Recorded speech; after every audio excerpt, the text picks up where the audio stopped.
Good morning mga kaibigan. Meron na naman tayong tanggap na TV ngayon. Pakitang-kita yung manok ko, oh.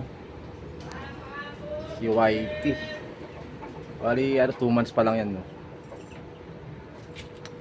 Ito guys, bali, dinala ko na to sa bahay. Ito na. Nikay. Meron siyang display. May display, meron siyang image, kaya lang madilim. Papakita ko. Ibabaliktad ko lang yung camera. Bali, maraming salamat pala sa mga kung suporta sa channel ko. Bali 2 weeks ago, natanggap ko na po yung yung sweldo ko kay YT o dun sa Google AdSense natin. At maraming salamat sa mga nagtitiwala at nag-suporta sa aking channel. So balik na tayo dito sa ating ginagawang TV na Nikay. Ito yung brand niya, oh.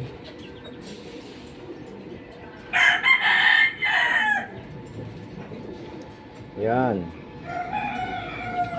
32 inches sa Nikay. Bali galing pa raw ng Dubai ito. So yan, naka-on na siya, ayun, oh.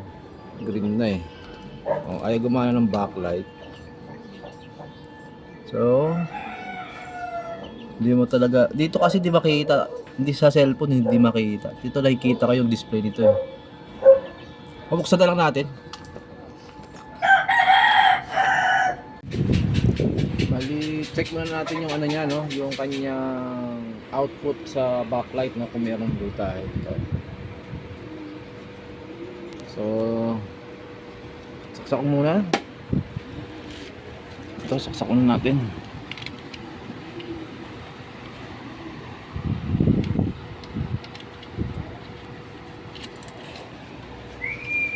Tingnan natin dito sa backlight. Standby light niya. Ito wala. So yun, nag-green na. So, ibig sabihin, power natin. O mamamatay o wala, no? O, ano na lang natin ang voltahe? DC.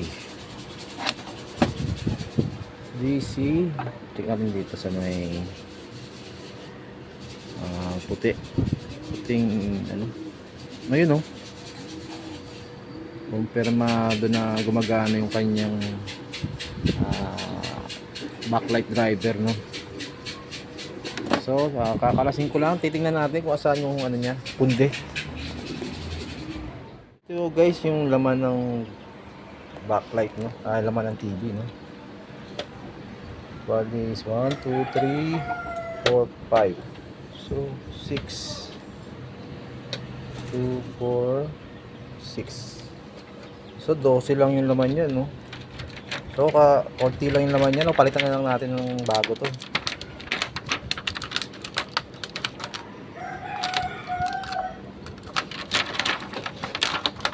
Dikit ng kanyang ayun, oh.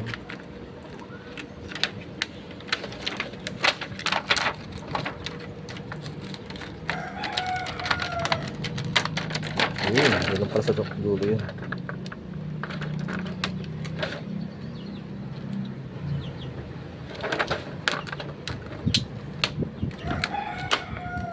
Ayun.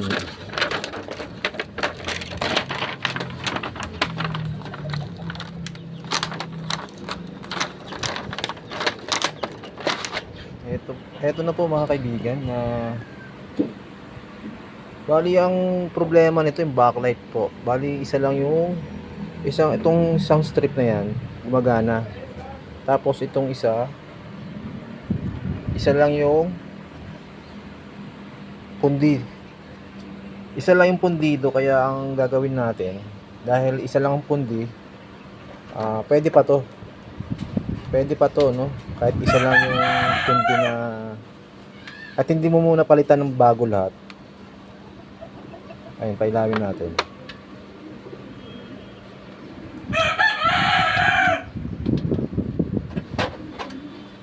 gagawin natin.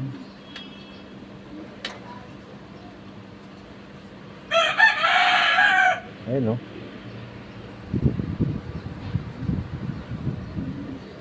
Ilang volts? 33 volts.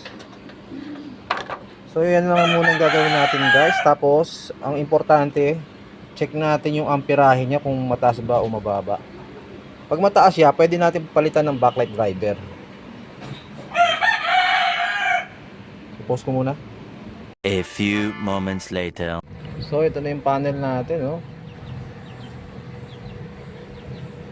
Iba, ikakabit lang natin.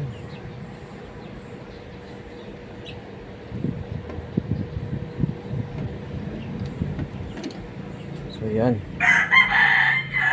So, napakasimple lang gawin pag mga ganito kalaki, no? 32 inches.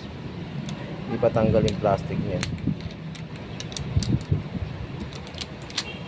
Okay guys, kakabit ko lang muna to.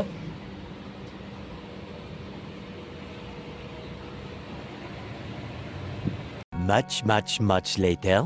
Ito na mga kaibigan, bali nakabit ko na yung panel. Ito.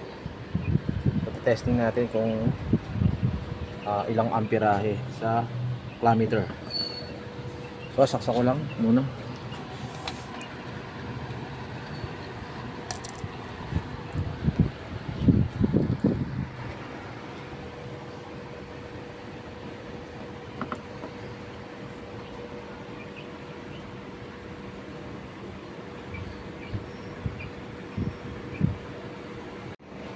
Bali yan, nakasaksak na yan.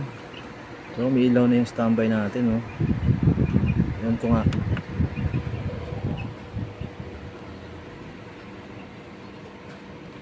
So merong problema yung kanyang backlight driver. Ayaw mag-on. Pero dito wala na yung meron pa. So sukatan natin ang ng voltahe. Ay, kaya pala eh. Hindi pala nakabit yung backlight. Tanggal pala. So bali ito, nakabit ko na, no, yung wire. So saksak natin uli.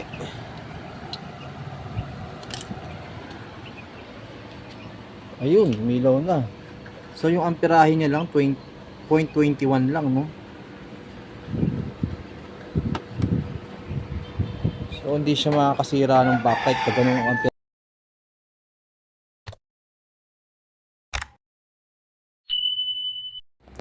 Ito guys, success po yung gawa natin, no. Ayun, no. 20 kay. Okay, hanggang dito na lang po yung video natin mga kaibigan. Sana nakatulong sa inyo ang video nito. At kung bago ka lang sa aking YouTube channel, huwag kalimutan mag-subscribe at maraming salamat.